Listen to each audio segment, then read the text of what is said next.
I think that one of the most underrated hazards in medicine is that of biohazardous waste. It's a terrible thing for accidentally get HIV, just being careless. Everyone's step is important because someone depends upon them making that right decision in order for others not to get injured. I have a little toddler at home, and I just really fear taking some kind of viral infection home to him. Oh, I fear of dying. And I guess everybody will probably fear that. So we have to look for many different viruses, different bacteria, so we have not just a traumatic injury, but a traumatic injury that carries the risk of life-threatening infection.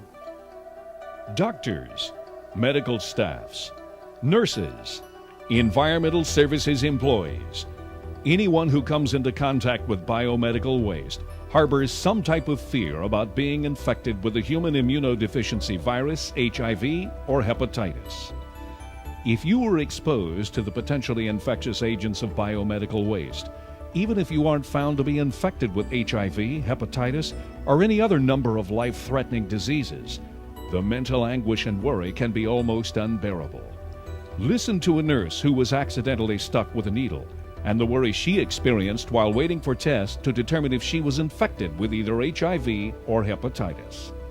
And I just thought that my whole life was going to come to a screeching halt because was engaged to be married, and I could see that just slipping away from me and never being able to have a family, which was always something that was very important to me. And my whole career could have ended at a screeching halt with one stick of a needle. According to the nurse, she did not contract an infectious disease, but she says the mental anguish and anxiety were an unspeakable price to pay. So what happens if you aren't so lucky? What happens if you're infected with hepatitis B from improperly handled biomedical waste? An epidemiologist for 7 Florida hospitals says, in that group with chronic active hepatitis, a substantial number will go on to develop cirrhosis and die. Another smaller group will develop hepatocellular carcinoma and die of cancer of the liver. What if it's the human immunodeficiency virus that you're infected with? Traditionally, there's an 8-year period where the person is asymptomatic. After that 8 years, they begin to feel poorly. The life expectancy is around 11 years, perhaps less.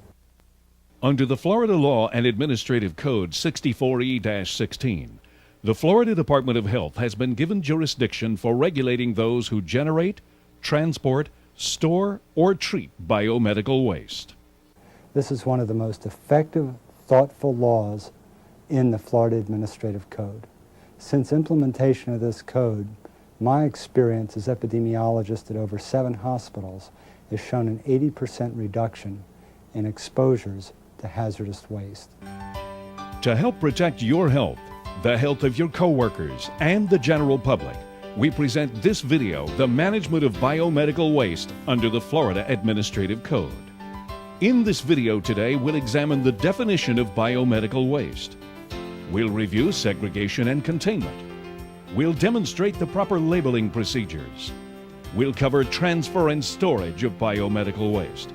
And finally, we'll outline general policies for the development of a biomedical waste operating plan, plus the training requirements needed for all personnel who handle biomedical waste as a part of their daily responsibilities. Remember, this video and your training are of little value if you don't follow every rule and prescribed step for the proper management of biomedical waste. Everyone's step is important because someone depends upon them making that right decision in order for others not to get injured. If they don't think it is important for themselves, they should think it's important for the others that may handle the trash bag or the sharps container after them.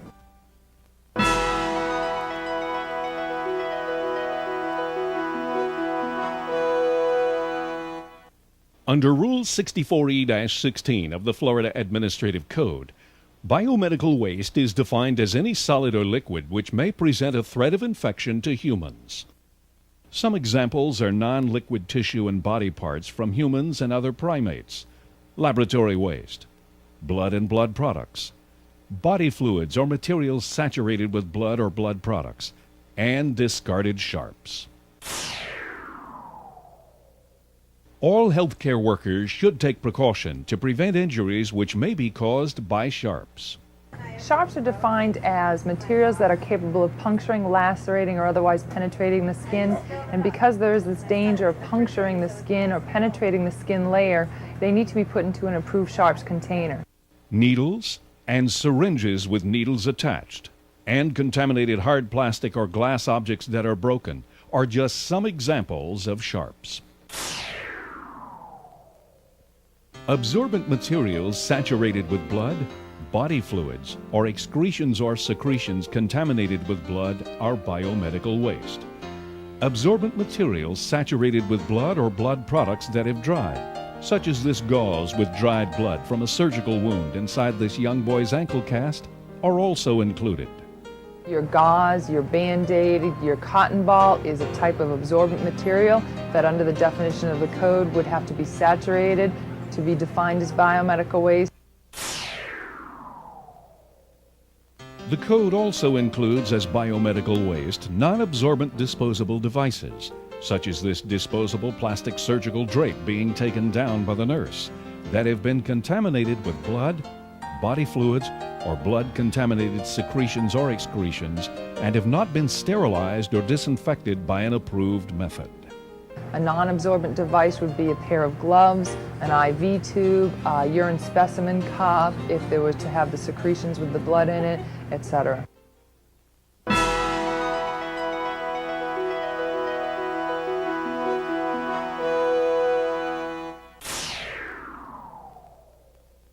Biomedical waste must be segregated from other solid waste and placed into either a red bag or sharps container before it leaves the point of origin.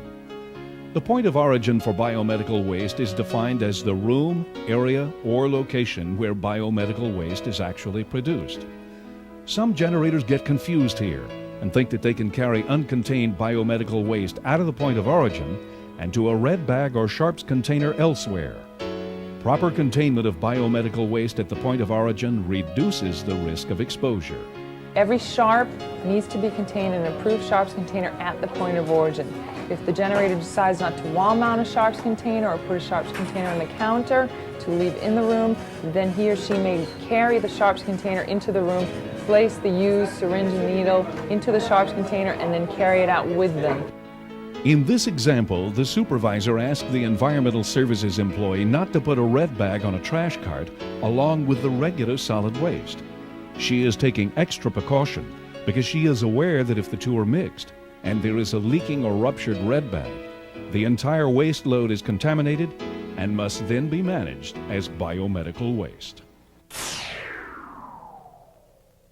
With the exception of sharps, biomedical waste must be packaged in impermeable red polyethylene or polypropylene bags like the one with these IV tubes and other biomedical waste are being placed in. Each bag is to be constructed of polychlorinated-free filler plastics. The bag must meet rigorous impact and tearing resistance standards to reduce the likelihood of rupture or tearing during handling. Sharps must be segregated from all other waste and put directly into a sharps container. Sharps containers must be designed primarily for the containment of sharps. Sharps containers must be leak-resistant, rigid, and puncture-resistant. They must bear the appropriate phrase and the International Biological Hazard symbol. It is extremely important not to overfill a sharps container. A sharps container, generally the plastic sharps container, have a designated fill line. The reason for that is to minimize employee exposure and the chances of being stuck from needles or other types of sharps coming out of the container itself. Pressed fiberboard sharps containers must also meet the above standards. Contaminated glass and plasticware that are broken may, at the discretion of the generator, be placed in a double-walled corrugated or solid fiberboard sharps container. However, needles and scalpel blades are prohibited from being placed directly into double-walled corrugated or solid fiberboard sharps containers. Biomedical waste can be stored at the generating facility for a period of up to 30 days. The 30-day time period starts when the first non-sharps item of biomedical waste is placed in a red bag or sharps container, or when a sharps container with only sharps is full or closed. All indoor biomedical waste storage areas should be restricted. What does restricted mean? Under the definition of restricted, that can either fall under 1, locked at all times, 2, a sign designating the restriction, or 3, just the location itself. The easiest way to satisfy this requirement of the code is to put some sign on the door, whether it be authorized access, employees only, designating the restriction. The storage area should be constructed of smooth and easy to clean materials. And the reason for this is? So that if there is a biomedical waste spill, and out of all the places for biomedical waste spill, this is the highest probability of having a spill because you're bringing all of your waste to the storage area. So you need to have it easily cleanable or disinfected if there were to be a spill. Therefore, you cannot have carpeting in the area, and even if it is constructed of cement, you need to make sure the cement is sealed because cement itself is porous. Outdoor storage areas and containers are to be conspicuously marked with the International Biological Hazard symbol and must be secured against vandalism and unauthorized entry. Because an outdoor storage area is more easily accessible to the general public as opposed to indoor storage areas, the presence of the symbol and security mechanism are required.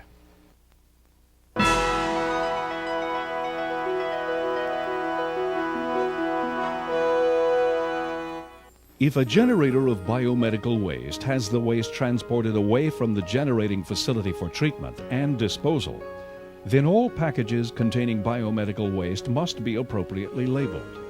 The label provides a tracking mechanism for each package. The label must be securely attached or permanently printed on each bag, sharps container, and outer container, and must be clearly legible and easily readable. Exterior bags and sharps containers must show the generator's name and address. Outer transport containers must show the transporter's name, address, registration number, and 24-hour telephone number. It's important to remember that all exterior bags, outer containers, and sharps containers will be labeled at the generating facility prior to transport away from the facility. The International Biological Hazard symbol in either red, orange, or black with a contrasting background color must appear on the outside of bags, containers, and sharps containers. The symbol needs to have one of the following phrases with it: biomedical waste, biohazardous waste, biohazard, infectious waste, or infectious substance. The presence of the symbol and phrase point out the potential danger to anyone who comes into contact with the contents.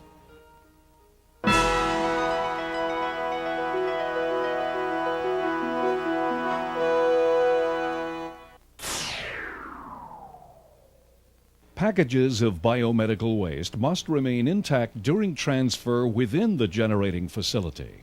Transporting the containers within the facility needs to be done in a way that is not going to compromise the package integrity. In other words, cause the bag to rip or split. If this red bag of biomedical waste had ruptured while being dropped by this environmental services employee, then it would have to be repackaged prior to transfer within the facility or transport away from the facility. What happens if the dropped bag in the indoor storage room splits and spills its contents, or you spill biomedical waste such as this vial of blood? If in the packaging, transfer, or transport of biomedical waste, any surface is contaminated with spilled or leaked biomedical waste, all such surfaces shall be decontaminated as a part of the cleaning process. Notice the decontaminating agent and waste are placed in a red bag which is tied and disposed of properly. Every generator of biomedical waste is required to maintain as a part of their biomedical waste operating plan a spill contingency plan for just such an occurrence. It must identify the types of liquids that you're going to use to clean up a spill, as well as how you're going to contain the materials that were used to clean up the spill. Many generators ask, where am I supposed to keep the substance used to disinfect this spill? Generally, a generator will keep at least bleach somewhere in the facility that they would use. Now, whether this disinfectant is kept on a housekeeping cart or in a nurse's station or in a storage closet, that's up to the generator because it's not routinely used. It's only used if there's a spill of biomedical waste. In this case, the generator keeps the bleach with a spill kit, which contains cleanup utensils, absorbent materials, and other items useful in spill containment and cleanup. In the event that a generator contracts to have biomedical waste transported away from the generating facility for treatment, the generator must sign such a contract with a biomedical waste transporter who is registered with the Florida Department of Health. As you can see here, the transporter is making certain the biomedical waste containers are appropriately sealed, and then he is providing a pickup manifest showing the volume of biomedical waste picked up from the generator, which happens to be a blood bank. A generator may transport less than 25 pounds of their own biomedical waste in their own transport vehicle on any single occasion without being registered.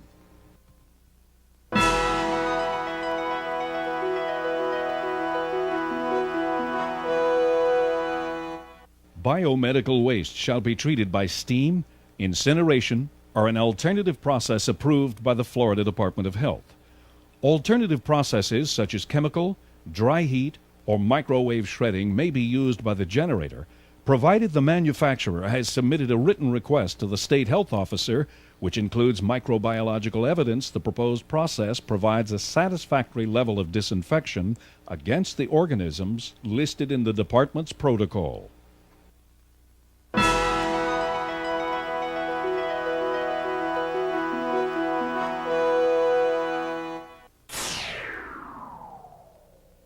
All biomedical waste generators shall obtain a permit annually from the Florida Department of Health. A copy of the permit shall be maintained within view in the facility or shall be made available for review by the department personnel. The administrative staff of this hospital is reviewing the permit with a biomedical waste inspector from the State of Florida Department of Health. If the generator generates less than 25 pounds of biomedical waste each 30-day period, then the generator is exempt from this requirement. If it is a new generator, they are required to purchase a current permit, and then after a year of receipts, when they can validate that they are under 25 pounds of biomedical waste produced from their facility each month out of that year, then they can file for an exemption the next permitting year. Every generator of biomedical waste must prepare, maintain, and implement a biomedical waste plan. This plan must be a written plan providing for identification, segregation, packaging, and storing of biomedical waste within their facility. The plan must be updated when procedures change or the regulations are changed by the Florida Department of Health. Often generators have a plan, but the plan has shortfalls. Common deficiencies is the generator is telling us in their plan that they are segregating biomedical waste from other solid waste at the point of origin. They don't tell us where points of origin are. They don't tell us what types of containers they're segregating it in. They don't tell us what type of storage area, the location of the storage area, where it is. How specific does the plan have to be? A good point to stress is that the generator should be able to read that plan and walk through the facility knowing where everything is, types of containers that are used, and if they can't do that just on the paperwork, then their plan is lacking some specific details. Large generators, such as hospitals which have multiple specialty services, shall as a part of their plan include plans that detail the procedures specific to that area of specialty. Every generator of biomedical waste must train all affected personnel in the proper management of biomedical waste. This training program should be a part of the biomedical waste operating plan. That all employees who handle medical waste must be trained in the code itself, knowing how to handle, label, segregate, contain, transport the biomedical waste. The training must occur prior to commencing duties when a new employee is taken on staff. So what is meant by prior to commencement of duties? Before they are actually handling the medical waste. And the reason for that is so that they are trained in the proper containments, because they are making the decision as to what exactly is a sharp, and if they haven't been trained as to what a sharp is, they might not make the right decision. All personnel who handle biomedical waste shall be given an annual refresher training session provided by the generator or by their designee. All biomedical waste management records need to be maintained for 3 years at a time. They must be made available for inspection by representatives from the Florida Department of Health. Manifest for biomedical waste pickup should be kept on file. Today, we've examined the definition of biomedical waste, reviewed segregation and containment, demonstrated the proper labeling procedures, covered transfer and storage of biomedical waste. And finally, we've outlined general policies for the development of an on-site biomedical waste plan and training for personnel who handle biomedical waste. As a daily guide to your responsibilities in handling biomedical waste, remember the words of the Biomedical Waste Coordinator on attitude and performance. Everyone's step is important because someone depends upon them making that right decision in order for others not to get injured. If they don't think it is important for themselves, they should think it's important for the others that may handle the trash bag or the sharps container after them.